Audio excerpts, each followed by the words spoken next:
In the deep green bush of old Calabar, a hunter named Effiong once walked like a king among men. Everyone knew his name. He could track a deer through moonlight and bring it down with one clean shot. But even the sharpest arrow can miss when luck turns its back. Effiong had grown rich from the hunt. He feasted with friends, shared palm wine until dawn, and spent every coin without a second thought. Soon the money vanished. His pot sat empty. Hunger gnawed at him like a stubborn dog. So he picked up his gun again and slipped back into the forest. Day after day he hunted. Night after night he returned with nothing. His good fortune had simply walked away. One morning, stomach tight with hunger, he went to his closest neighbor, a man called Okun. Lend me 200 rods. Come to my house on the appointed day. Bring your gun loaded. I will pay you then. Okun trusted his friend. He handed over the money, but Effiong still had no plan to repay it. So he visited four old companions he had made in the wild. First the leopard, sleek and proud in the tall grass. Then the bush cat, quick and silent. Then the goat from a nearby farm, and the rooster who crowed at first light. To each he spoke the same words.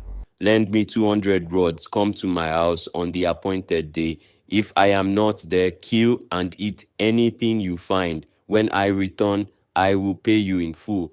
All four agreed. The day came. Effiong scattered golden corn across the bare earth in front of his hut, then slipped away and hid in the bushes. The compound stood empty under the rising sun.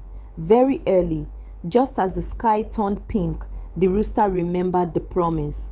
He strutted through the gate, head high, feathers gleaming. He spotted the corn and began to peck, happy and hungry. A moment later, the bush cat arrived on soft paws, no hunter in sight. But there, right in the open, the rooster. The bush cat crouched low, tail twitching. In one silent leap he was on the rooster. Feathers flew. The meal was quick and fierce. Before the bush cat could finish, the goat trotted in, hooves kicking dust. He saw the cat bend over the dead rooster and grew angry at the delay. With a loud bleat, he lowered his horns and charged. The bush cat snatched the remains and bolted into the thicket, losing his claim forever. Now the goat stood alone, master of the yard. He began to graze on the young shoots that grew beside the hut, calling out now and then, "Bah!" as if to say the place belonged to him. The leopard had been watching from the edge of the trees. The warm scent of goats drifted on the morning breeze. Anger sharpened his eyes. He moved like liquid shadow, belly low, paws silent. The goat never looked up. One powerful spring, one crunch at the neck, and the goat lay still. The leopard settled down to his feast, tail curled in satisfaction. By now, the sun sat higher. Okun, gun on his shoulder, came walking up the path. He heard a wet, crunching sound inside the compound. Curious and careful, he crept to the fence and peered over. There, only yards away, the leopard tore at the goat. Okun raised his gun, took steady aim, and fired. The leopard rolled over dead. At the sound of the shot, Effiong burst from his hiding place. He looked at the bodies, the rooster, the goat, the leopard, and at Okun standing over them. Then he began to shout, You have killed my old friend the leopard. Nothing will satisfy me but to tell the king what you have done. Please, say nothing. I will forget the 200 rods you owe me. Just let the matter die here. Effiong pretended to argue a little longer. At last he agreed. Okun hurried away, relieved. The moment he was gone, Effiong dragged the leopard inside. He skinned it with care, stretched the beautiful hide in the sun, and covered it with wood ash to cure.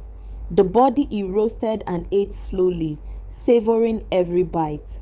When the skin was dry and perfect, he carried it to a far market and sold it for a fine price.